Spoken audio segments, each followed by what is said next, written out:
So hello everyone, welcome to our channel JMD digital classes. हम लोग बात कर रहे थे यूपी टीईटी 2021 के पेपर के बारे में। 2021 के पेपर के 20 क्वेश्चन हमने कर लिए थे।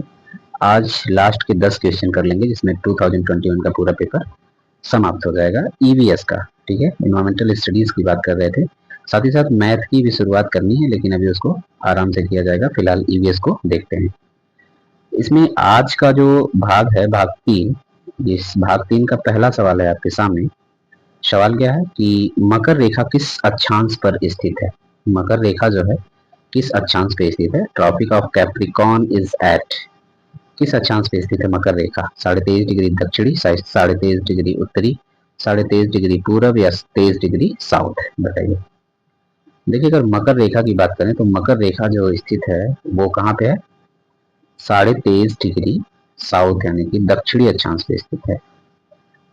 ए वाला ऑप्शन आपका सही हो जाएगा। देखिए, 3 रेखाएं होती हैं बेसिकली अगर हम बात करें तो। सबसे पहले आप देख लीजिए, ये है आपकी भूमध्य रेखा।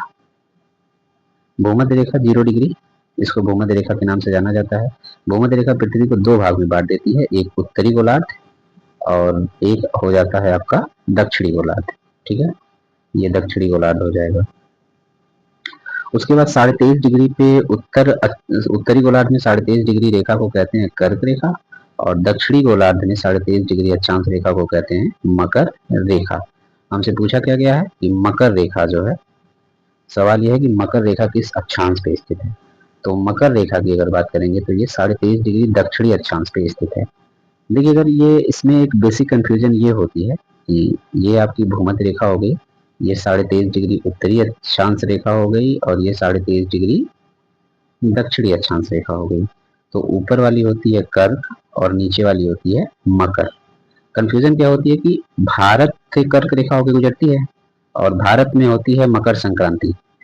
तो हम लोग एक त्योहार मनाते हैं मकर संक्रांति का ना, तो उससे कंफ्यूजन होती है कि मकर संक्रांति भारत में मनाया जाता है तो मकर रेखा ऊपर होगी। नहीं, मकर रेखा कहाँ है, नीचे है, और कर्क रेखा कहाँ है, ऊपर है। तो भूमध्य रेखा के ऊपर कर्क रेखा है और भूमध्य रेखा के नीचे मकर रेखा है। ठीक है, नेक्स्ट क्वेश्चन है, इकोसिस्टम शब्द का प्रयोग सर्वप्रथम किसने किया था। सर्वप्रथम इकोसिस्टम शब्द का प्रयोग किसके द्वारा किया गया था, ये आपको बताना है। डॉक्टर ओडम के द्वारा, डॉक्टर एजी टांसले के द्वारा, आरडी मिश्र के द्वारा, या डॉक्टर विटाकर के द्वारा। सबसे पहले इकोसिस्टम शब्द का प्रयोग किसके द्वारा किया गया था।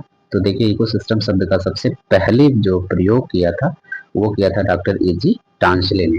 एजी टांसले के द्वारा किया गया था इकोसिस्टम का पहली बार प्रयोग। तो राइट आंसर हो जाएगा ऑप्शन नंबर बी। एजी टांसले ने 1935 में एक किताब लिखी थी।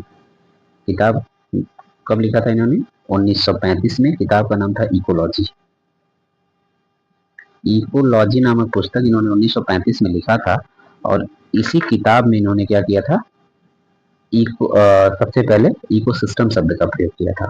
1935 में एजी टांसले के द्वारा इकोसिस्टम शब्द का प्रयोग पहली बार किया गया था, और ये शब्द प्रयोग कहाँ हुआ था, इनकी किताब में, जिसका नाम था इकोलॉजी। ठीक है, नेक्स्ट क्वेश्चन देखते हैं।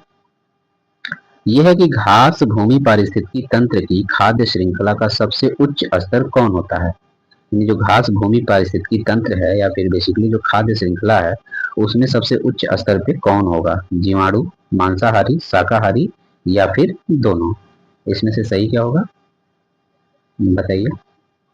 तो घास भूमि पारिस्थितिकी तंत्र की खाद्य श्रृंखला में सबसे ऊपर जो होगा वो कौन होगा, मांसाहारी, यानी कि ऑप्शन नंबर बी सही हो जाएगा आपका। मांसाहारी कार्निवोरस जो होते हैं वो सबसे पोषण में सबसे उच्च स्तर पे होते हैं खाद्य श्रृंखला में।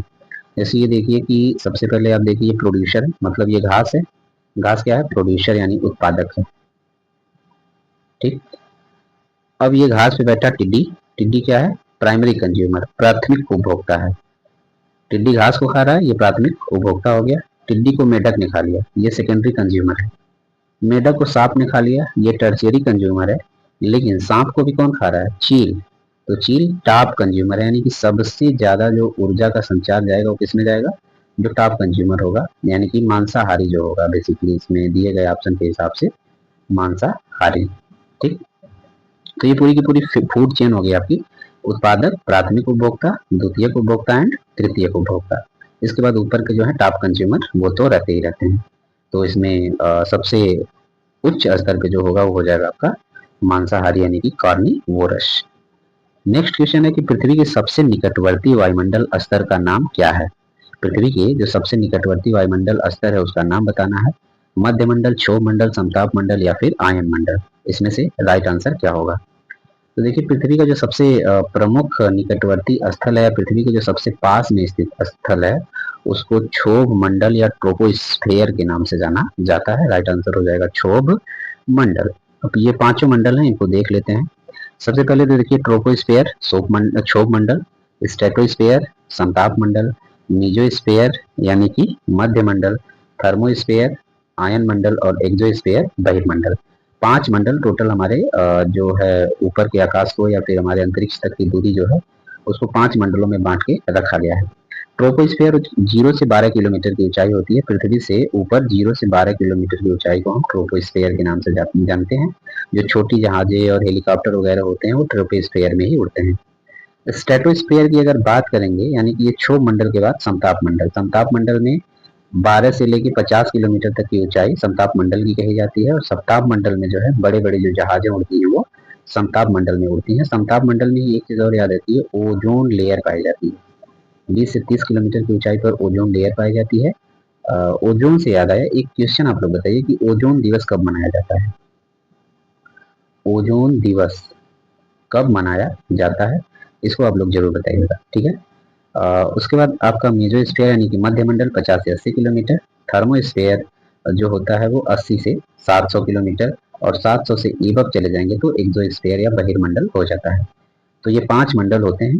तो पृथ्वी, अगर इस पृथ्वी की बात करें तो इससे सबसे करीब में कौन है, ट्रोपोस्फीयर यानी कि क्षोभ मंडल। क्षोभ मंडल जो है पृथ्वी के सबसे करीब होता है। क्षोभ मंडल के बाद समताप होता है, समताप के बाद मध्यमंडल होता है, मध्यमंडल के बाद आयन मंडल और फिर बहिर्मंडल होता है। नेक्स्ट आइए अगला सवाल है, जैव विविधता अधिनियम कब पारित हुआ था। Biodiversity act was passed in, बताइए।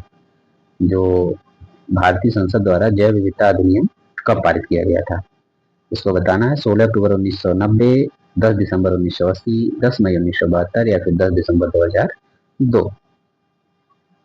सॉरी 11 दिसंबर 2002, डी वाला ऑप्शन जो है, ठीक है। तो इसमें राइट आंसर हो जाएगा आपका ऑप्शन डी ही राइट है। 11 दिसंबर 2002 को भारतीय संसद द्वारा जैव विविधता अधिनियम पारित किया गया था। कब पारित हुआ था जैव विविधता अधिनियम, 2002 में 11 दिसंबर को, ठीक है। नेक्स्ट क्वेश्चन है कि निम्नलिखित कृषि पद्धतियों में से कौन पर्यावरण के लिए सबसे उपयुक्त है। कृषि पद्धतियों में से पर्यावरण के लिए सबसे उपयुक्त कौन सी है, ये आपको बताना है। उच्च उपज किस्म की खेती, ग्रीन हाउस गैस में पौधे लगाना, ग्रीन हाउस में पौधे लगाना या फिर स्थान परिवर्तन कृषि या फिर जैविक खेती, इसमें से कौन सा पर्यावरण के लिए सबसे उपयुक्त माना जा सकता है। तो देखिए इन सब में अगर बात की जाए तो जो जैविक खेती है इसका कोई तोड़ तो है नहीं। तो पर्यावरण के लिए सबसे हितैषी या पर्यावरण के लिए सबसे उपयुक्त जो खेती होगी वो आपकी ऑर्गेनिक फार्मिंग या जैविक खेती होगी। तो ऑप्शन नंबर डी सही हो जाएगा। नेक्स्ट क्वेश्चन है कि अम्ल वर्षा मुख्यतः किससे संबंधित है। अम्ल वर्षा जो एसिड रेन है वो mainly related to presence of, किसके उपस्थिति में अम्ल वर्षा होती है या फिर बेसिकली अम्ल वर्षा किससे संबंधित है। अम्ल वर्षा से संबंधित कौन सा है इसमें से दिए गए ऑप्शन में, एसिटिक अम्ल, सल्फ्यूरिक अम्ल, हाइड्रोक्लोरिक अम्ल या बोरिक अम्ल। तो देखिए अम्ल वर्षा की अगर बात करें तो ये सल्फ्यूरिक एसिड की वजह से होता है अम्ल वर्षा। सल्फ्यूरिक एसिड, सल्फ्यूरिक एसिड की वजह से क्या होता है, अम्ल वर्षा। या अम्ल वर्षा के लिए जिम्मेदार अगर कोई गैस है तो वो हो जाएगी आपकी सल्फ्यूरिक एसिड, ठीक। नेक्स्ट आइए WWF की बात कर रहा है। WWF, WWF का नाम बताना है यानी कि WWF का फुल फॉर्म बताना है। World wild life fund, world war fund, world wide fund या वर्ल्ड वाच फंड।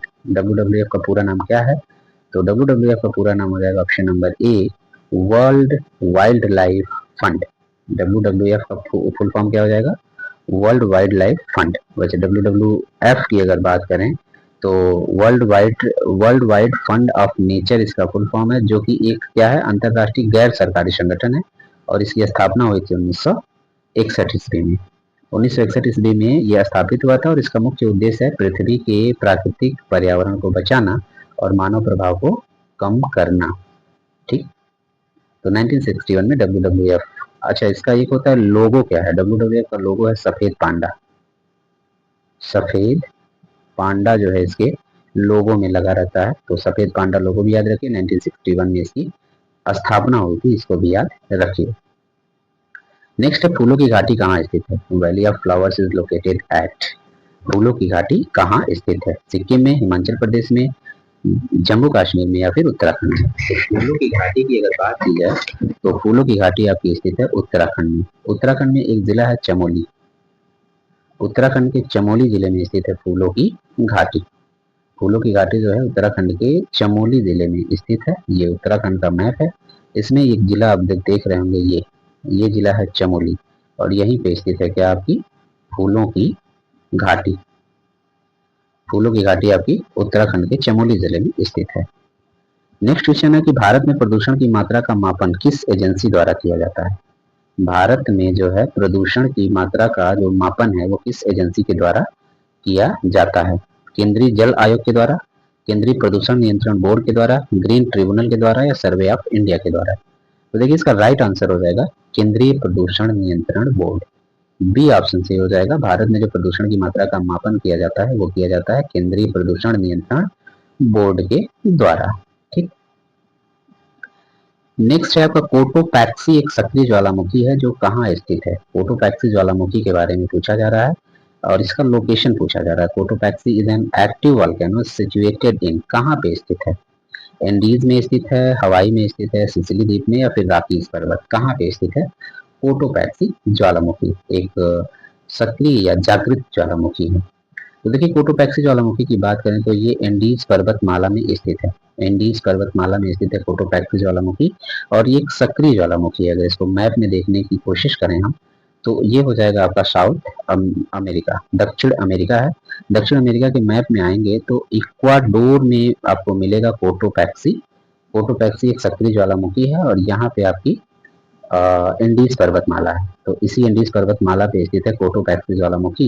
एग्जैक्ट अगर आपसे पूछ दे कि कोटोपैक्सी ज्वालामुखी कहाँ पे स्थित है, तो ये आपको इक्वाडोर में स्थित है। और बाकी पर्वत पूछे तो इंडीज पर्वतमाला का हिस्सा है कोटोपैक्सी ज्वालामुखी। ठीक है, तो कोटोपैक्सी कहाँ पे स्थित है? इक्वाडोर में, साउथ अमेरिका का पार्ट है। और यहाँ पे आपको देखने को मिल जाएगा कोटोपैक्सी ज्वालामुखी जो एक सक्रिय ज्वालामुखी है। नेक्स्ट क्वेश्चन है कि सांगपो नदी भारत में किस नाम से जानी जाती है? सांगपो नदी भारत में किस नाम से जानी जाती है? ब्रह्मपुत्र, यमुना, गंगा या फिर सिंधु? तो देखिए सांगपो नदी जो है ये ब्रह्मपुत्र नदी को कहते हैं। ब्रह्मपुत्र नदी की बात करें तो इसका उद्गम स्थल जो है ये कहाँ से है? ये चेमडुलयांग ग्लेशियर से यहाँ से निकलती है, तिब्बत से। तिब्बत में ये ग्लेशियर स्थित है, तिब्बत से निकलती है। तिब्बत पे चाइना का कब्जा है तो चाइना में इसको सांगपो नदी के नाम से जाना जाता है। और सांगपो नदी यही जब भारत में अरुणाचल प्रदेश से प्रवेश करती है, अरुणाचल प्रदेश में आके जब भारत में ये प्रवेश करती है तो इसे ब्रह्मपुत्रा के नाम से जानते हैं। तो हमसे पूछा क्या जा रहा है कि सांगपो नदी को भारत में किस नाम से जाना जाता है? तो सांगपो इसको तिब्बत या चीन में बुलाते हैं। बाकी जब ये भारत में प्रवेश कर जाती है तो इसे ब्रह्मपुत्रा के नाम से जाना जाता है। तो ये हो गए आपके टोटल 130 क्वेश्चन का पूरा सेट हो गया। आज का ये था पार्ट 3।